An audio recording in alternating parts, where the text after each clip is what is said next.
3, 2, 1, go shoot. Good. Ready? 3, 2, 1, go shoot. Good lunch. Ito yung pinaka-spirit bay ko talaga ever since. It's a new abomination. Shout out kay Noja na nagturo sa akin mag-spamina. Pag hindi na ban, pag ito yung napunta sa akin or itong Tyrano beat, medyo 50-50 kasi medyo inaaral ko pa ulit kung paano mag-attack. Coming at you live from Playcafe in Upper McKinley, BGC. We're broadcasting to you on site habang may nagaganap na Beyblade pods. Yep. You're watching the games we play by Playcafe. My name is Leo. Rockhart, hi.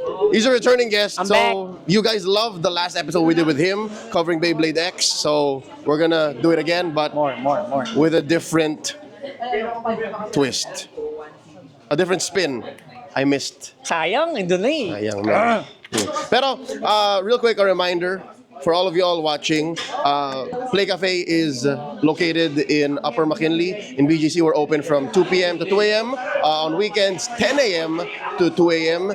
And we run BeybladeX events thrice a week. Every Tuesday, every Friday, and Sunday. Here you go. Specifically for Sundays, we have Beyblade Kids in the morning, and then Friday nights for everyone who has work, meron tayong pampatanggal stress. That's called Beyblade Seniors, the joke. ano yun? Sunday? no Fridays. Sorry, Fridays, we have our fight club. It's not called Beyblade Seniors. Hindi, yung Sunday yun. Yung Sunday yung panggabi. Yung panggabi ng Sunday, yun yung Beyblade Seniors. Because it comes after the kids in the After morning. the kids, right. Yeah. So, the Fight Club it's something that we do every week. Again, join us. We usually run it 5G. Laging may challenge sa Fight Club. So if you're up for it, you want to get that belt, you know where to go. Fridays here in Playcafe. We start like 10 p.m. onwards, so you can get your dinner done, your work done. Kung may bebe time, just tell your significant other, may Beyblade kami, all right? And it happens from 10 p.m. onwards. Tuesdays, iba-iba yung format, but 2 pods, 4 p.m., 8 p.m. Let's get to today's twist. Yan, mahuli ko na. Okay? This episode of the games we play, we're covering BeybladeX, and we're talking about deck checks. Deck check!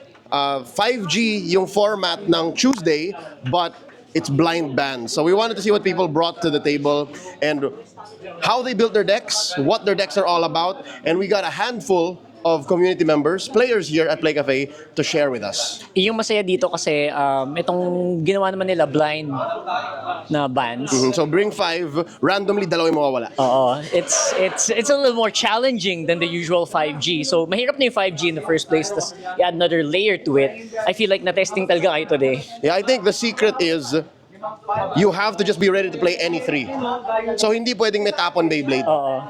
Kasi yung ginagawa natin dati, like, sometimes you would have like a very hot-looking Beyblade, pero hindi talaga yun yung plano mo. Like, may ganung strat dati. Yeah, pero like, ngayon, wala everything, eh. you have to never be know. ready for everything. You never can know.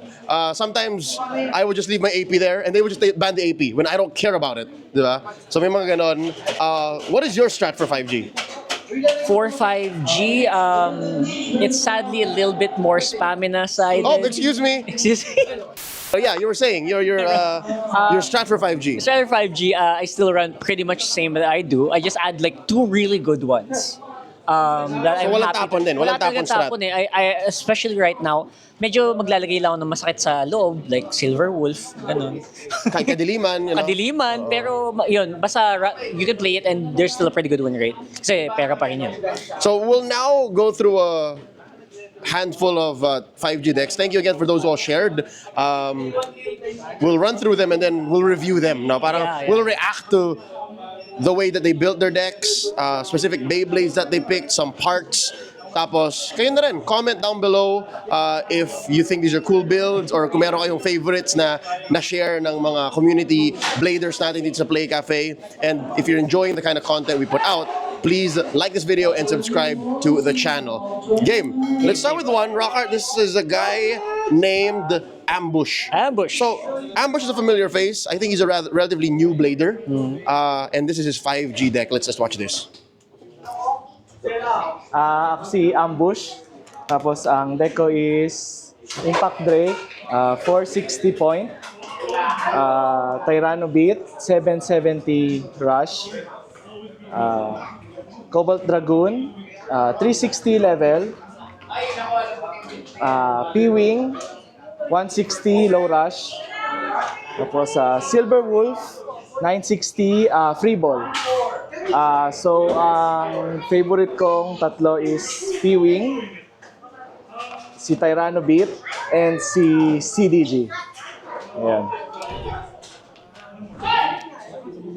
Okay. So I like what he's trying to do here. Ito yung strat na ginagawa niya, I think, is pretty similar to what I'm doing, which is, ayan, Silver Wolf, may 960 free ball na it looks really nasty, pero hindi naman talaga yun yung gusto mo i-run. And sinabi niya yung top 3 favorites niya. Wala doon. Wala doon. Oo. So, Impact Drake is something that will probably go through. Sorry, bro. Kung hindi yan yung favorite mo, I think mas mababa yung CDG dito, tsaka yung P-Wing.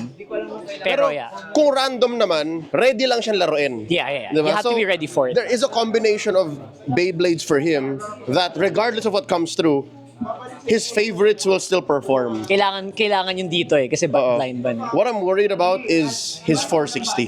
460. Yeah, but I have read somewhere na the prongs of the 460 or the 4 ratchets align well with the Impact Drake's blades. Yeah, actually, I like it as well. So kasi parang tago naman yata siya. as long as you run it with something like a rush or a low rush, yung kumakapit naman. Yung 460, notorious yan kasi sabi burstable di ba? Exactly. Yun yung unang lalabas sa isip mo. Pero if it's hidden well and if it has like a really high burst resistant bit, it's pretty good. It can probably beat Phoenix Wings.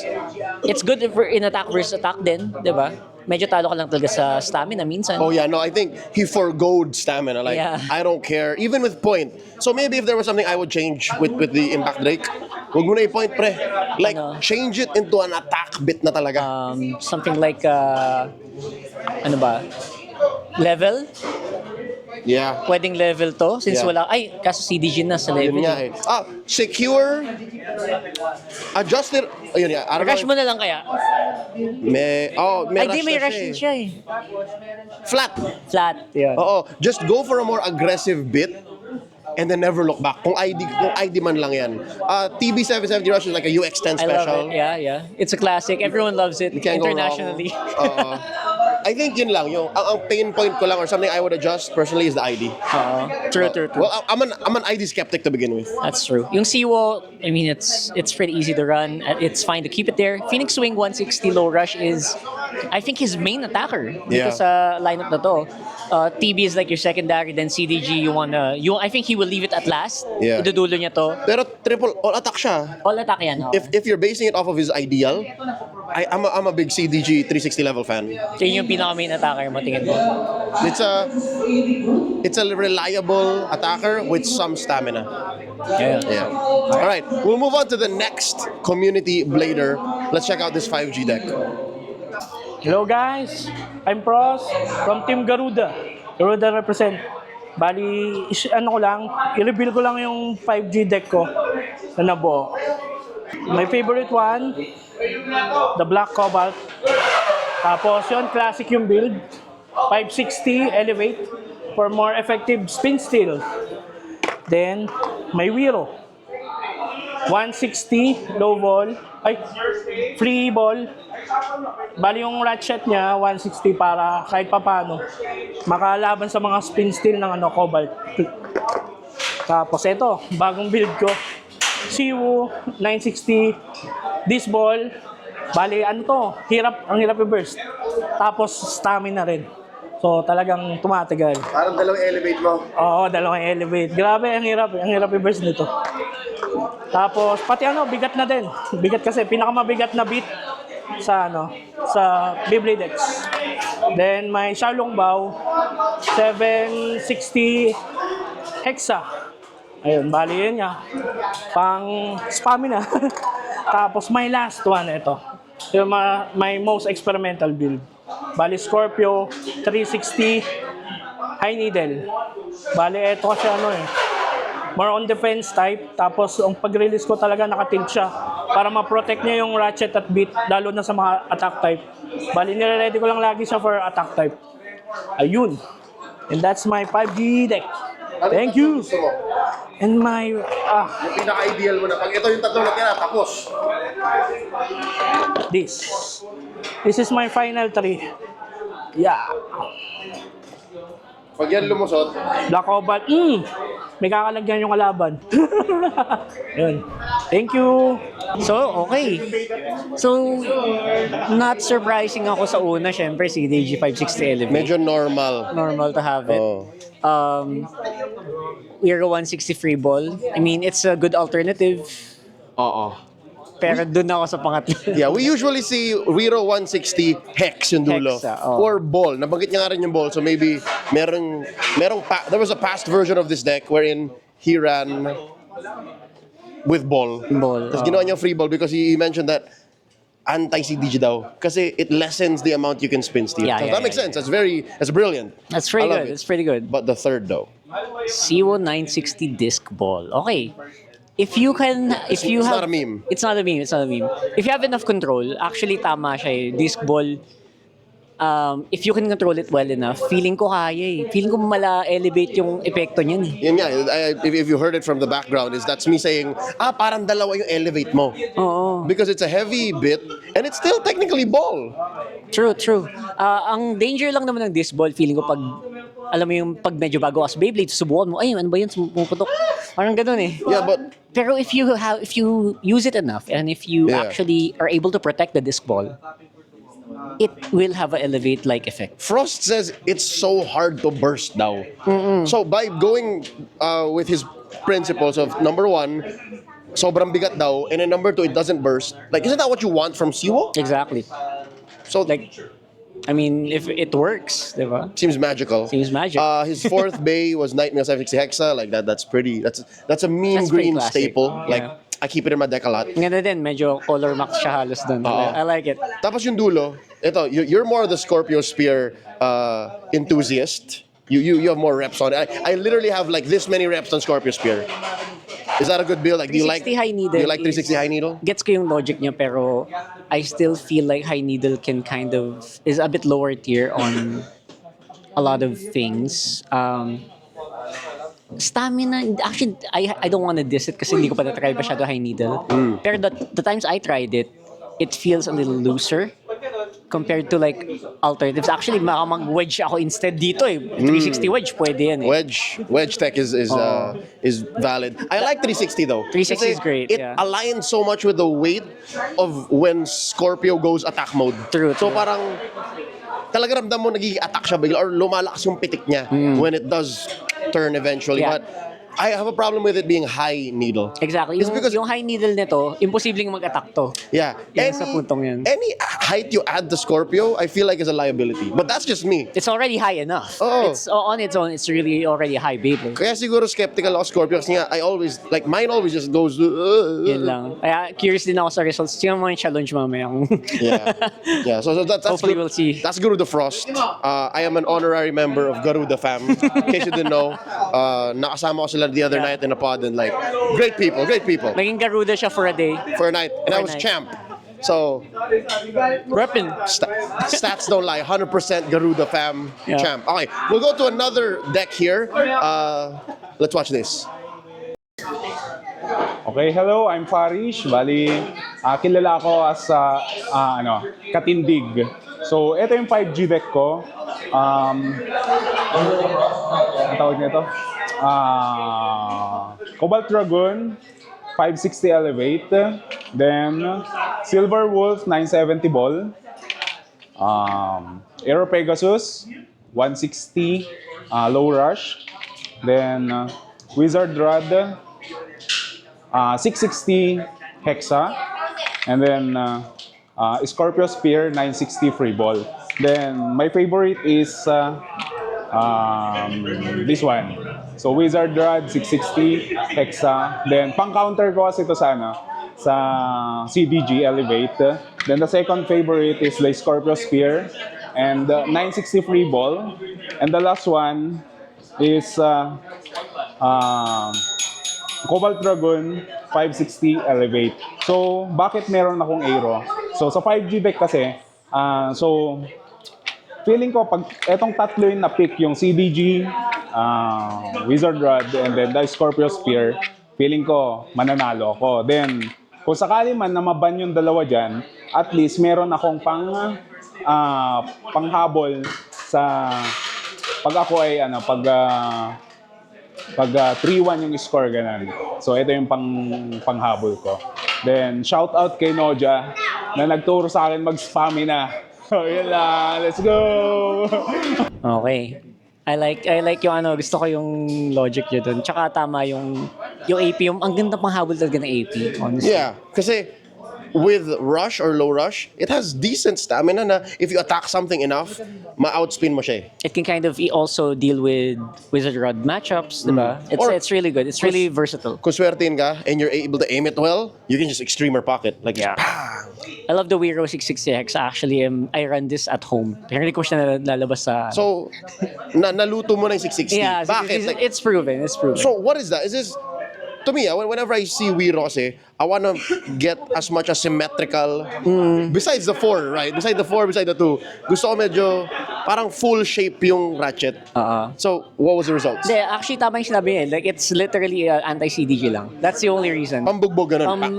Anti-bugbog ng CDG kasi it's actually, it has a little bit of like a counter kick because of the edges as well of the ratchet. Feeling ko lang kaya I feel like it's a really good one. You guys should really try that as well. C1 970 ball, you want 70 height for a C1. It's pretty good. Yun yung curious ako. Siwo, I've seen with Hexa, I've seen with Free Ball, and now there seems to be this resurgence of just ball. What does it bring? It's just a lot more stamina based talaga. Safer than Free Ball. It's safer than... No, it's not safer than Free Ball. Kasi I feel like ginawa niya yun kasi he wants to put the Free Ball on Scorpio Spear. Oo nga pala. I think that's the only reason. Otherwise, I would still 970 Free Ball dito. Probably. So, Swappable. the reason why is because yung Free Ball ay nasa Scorpio Spear. Yes. What does the Scorpio Spear do with the Free Ball? Like, why is that a thing? Because you do this too. Yeah. So, ano meron? It's the only bit that will allow you to go attack mode right away. Kasi usually, yung Scorpio Spear, may mga, ano siya kailangan yung kumagat muna sa extreme line para mag-attack mode. Sa Free Ball, kahit na umiikot ka lang, Randomly, mag-attack mode ka bigla. You will, because of the nature of the bit. Kasi walang notches yung diba? So, you get the best of both worlds. You turn the blade into attack mode with the stamina of the bit. Yeah. So yung, basically, attack mode niya is using its weight. It spins really fast. It goes on attack mode right away. It naturally turns the blade into attack mode without losing any of the strength of being a stamina. Yeah. Without having to gamble on sasakay ba ako hindi. Yeah, versatile siya kasi it can also go against Wiro matchups. Depende sa launch mo. Ito pala yung build na sinasabi nilang nang-outspin ng Wiro. Yes. Okay. Again, I know Katindig and his whole damn family are into Beyblade. So this is obviously, diba, malinaw na they test a lot and they really care about their builds. He puts his heart into it. I get it. Lahat may use. Yeah. He has an old school CDG build. Like this is an old school CDG build. Yeah, basically. 560. So overall, tama no just spamming na it has no just spamming DNA, you know. Tapos meron siya solid attackers. You know what? Just one attacker. Yeah, it's the AP. Wala na nahawa ka na Katindig. Like this is the new you. And you know what's funny? Kasi yung Wiro 660 Hexa, it also sa first 3 seconds, it also can extreme dash. Because it's a balance bit. Because it's a balance bit. So it has it's not pure stamina. It has good burst resistance. So technically, actually, I think it's one of the best burst resistant bits in the whole game. That you can put on Wiro too. Oh, that you can put on Wiro. So nagiging kind of attack mode si Wiro in the first few seconds of the game. So that's why you should really try it out. Okay. Again, for the first time in this episode, I think Rockhart and I found a 5G deck that we both would play. Yeah, I'll definitely play it. There's a lot of thought behind Katindig's deck. Let's see what the next deck brings to the table. Hey, what's up guys? It's Coyo West and I'm gonna share to you my 5G deck. So first we have Shark Edge, 360 Low Rush. I have Scorpio Spear, 960 Free Ball. Yeah. And then the Anti-Wiro, CDG, Cobalt Drake, 560 Elevate. I have one of the metas also, Phoenix Wing, 160 Rush. And last is my kind of favorite, it's always banned today, Impact Drake, 760 level. Yeah. So my ideal. The reason why I have this is because I like attack, but I need to balance it out with some of the stamina bits, stamina blades. So I have these two for stamina. But my ideal 3G deck would be all attack sometimes. So Shark Edge, Phoenix Wing, and Impact Drake. Sometimes I mix it up with these two staminas. Unfortunately, I don't have the other stamina blade, so I either choose these two lang. Yeah. Okay. Okay, ganda, tama yung ano niya. Maganda yung explanation niya doon. Actually, hindi wala, lalo pa 5G, don't all attack, grabe. Yeah. Unless you're really spicy. I know a few people who do that. Like 5 attacks. 5 attacks. Tama yung may pagbalanse kayo. Kasi hindi, kailangan pag-isipan mo talaga eh. Well, madami nga naman possible. Like, I think you can also do 5 stamina if you like. That's possible. But If you like, may mga main... Noja. we've seen it already. We've Like, seen people do. in this video alone, medyo nagtimpi lang ng slight si Katindig, di ba? But, okay. Coyo West, I like how even in 5G he stays true to his identity. Na parang, sinabi niya, di ba? Like, sometimes I go all attack. So, if he can get away with it, he's happy to play Shark Edge, ID, and P-Wing. I like it. I like the attack. His attackers are super like old school meta nga to, 160 rush, Oo. 760 level. Meron siyang burster, meron siyang pang tulak lang, and then meron siyang like all-arounder. Pambasag ng Beyblade, yung ID. Oh. Yeah. Shark Edge is like super spicy. I know a lot of people love this. Most Shark Edge I see is 960 though. Pero 360 does work well. Kasi low rush naman eh. Yeah. So, there's this debate of 360, 160, 960. 160 kasi like a lot of people just put 160 on attackers kasi nga meron siyang parang flick, meron siyang pitik is what we like to call it. But it doesn't do well with the shape of the blade kasi di ba parang may dalawang ngipin ganon. So it comes down to 360 or 960. Yeah. Though 960, what it does is it keeps the Beyblade as a whole parang compact. Level. So mas mabilis siyang mag-impact. Sure. With the 360 though, it makes its spin pattern more parang dagger-like. Yeah, more stable. Oo. Actually, stability din yung 360. Yes, yes. So it adds to its parang medyo pangit yung stamina niya eh, pero it kind of fixes that a little. Shark Edge, underrated. Abangan nyo to, 270. You've tried this? Yun yung tinatry ko ngayon. Why 70? 270 kasi 2. Kasi yung 260 masyadong malambot eh. Yung 270 yung Samsung parang matigas eh. So Parang it's less bursty. So Kasi ang 7. problema ng 2 ratchet is burst, diba? Right. It gets bursted. Right. For some reason sana baka lucky lang ako, yung 270 na gamit ko ngayon, parang it can withstand a lot of heavy attacks. Yung mga 3 launch bago siya mag-burst. So even upon impact, Di siya insta-burst. it doesn't insta-burst. Oh, and it adds to the, obviously, it aligns well to the prongs of the Yeah, yung Shark ngipin. Edge. Oo. Oo, so maganda, feeling ko lang abangan nyo ako. Niluto pa. Okay. Next video. And then the PA resistance to Coyo West's build is the 760 Impact Drake. Yes. It has a level, so there's some modicum of stamina. Pero yun nga, pantulak lang kayo, parang bug, bug, bug. So, again, tama siya. That's his favorite. That's what he often sees get banned. Whether it's 5G Fight Club or 5G Blind Ban, tama naman. I always ban Impact Drake. Impact Drakes, it could be really crazy. I know a lot of people medyo napupull in sila nung rubber instant stop minsan. Yeah. Nangyayari yun sa Impact Drake.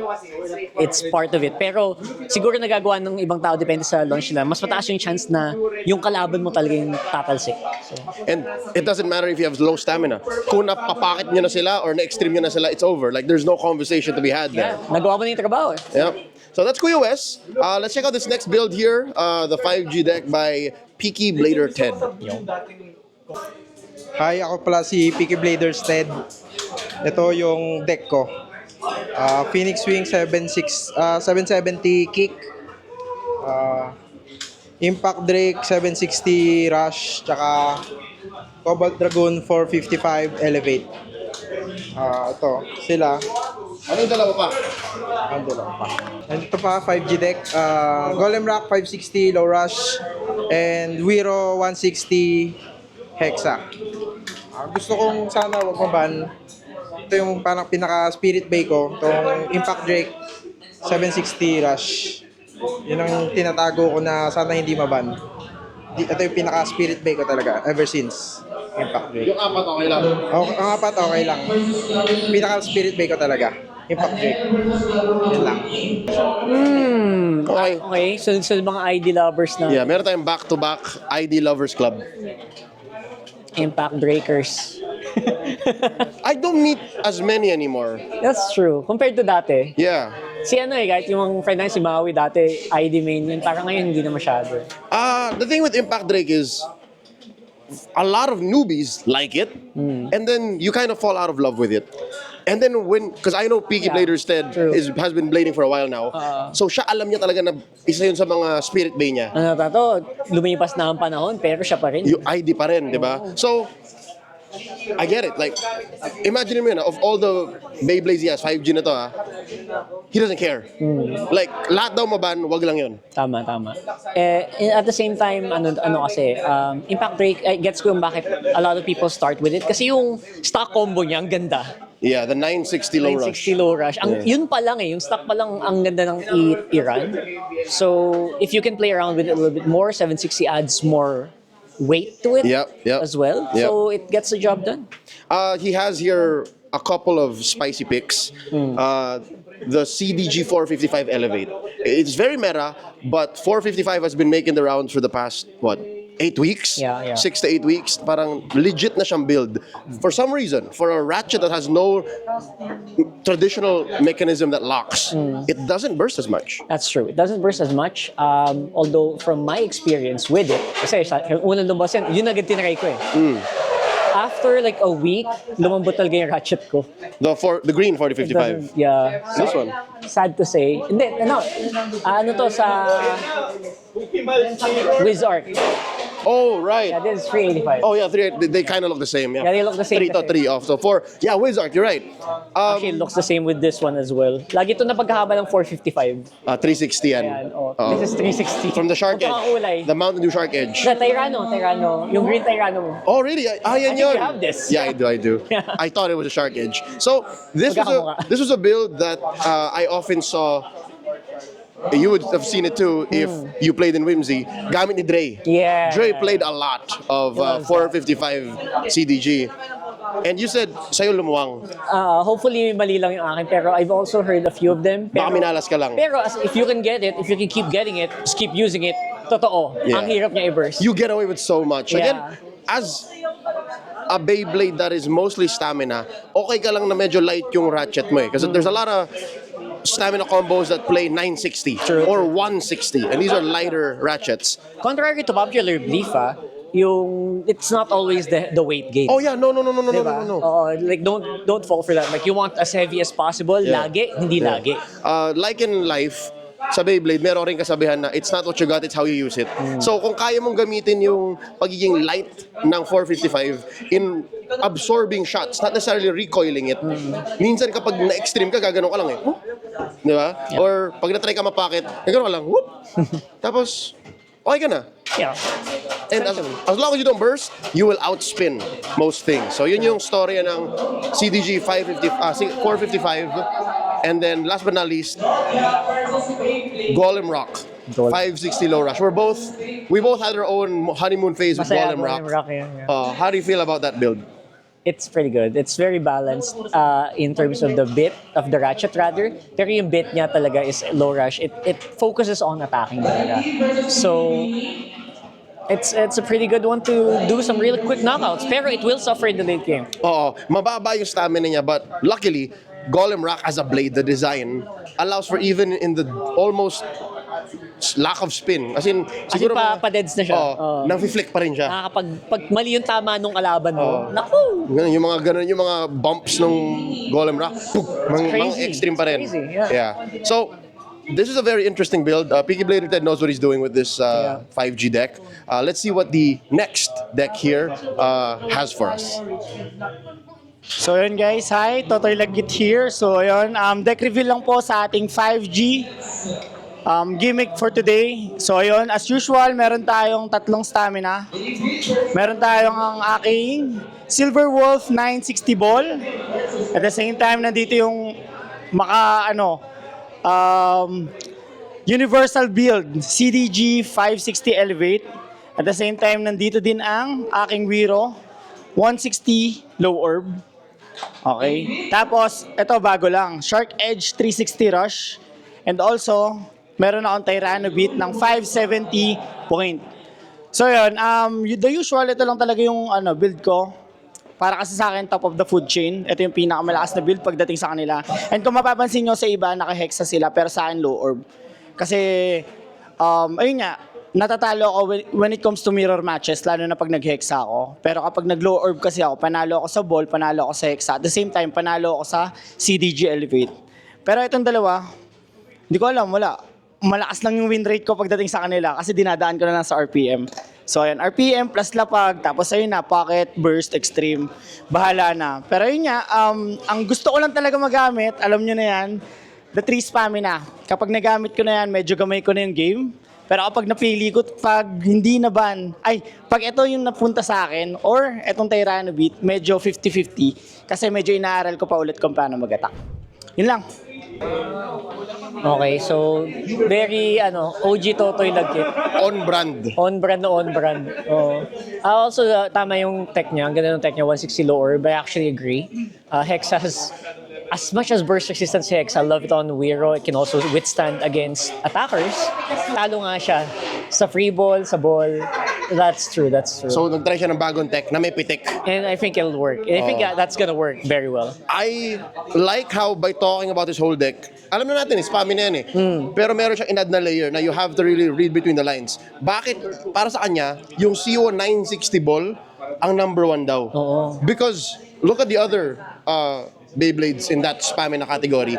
CDG, which can still be argued is a balanced It's Beyblade. balanced Beyblade pa rin. Tapos yung Wiro niya, medyo nag-experiment siya dito. So, di ba, compare that to the Siwo, which is already the solid build, 960 ball pa. Oo, classic So, na classic sa kanya. Tapos gamay na gamay niya. Oh, sobrang like, pag nakikita ko ginagamit yung Siwo, kita ko rin sa posture niya, sa mukha niya, sa hatak niya, confident siya. Oh, yeah, exactly. So, it's not the CDG, it's not the Wiro, that's his spirit bay, it's a Siwo. Siwa, 100%.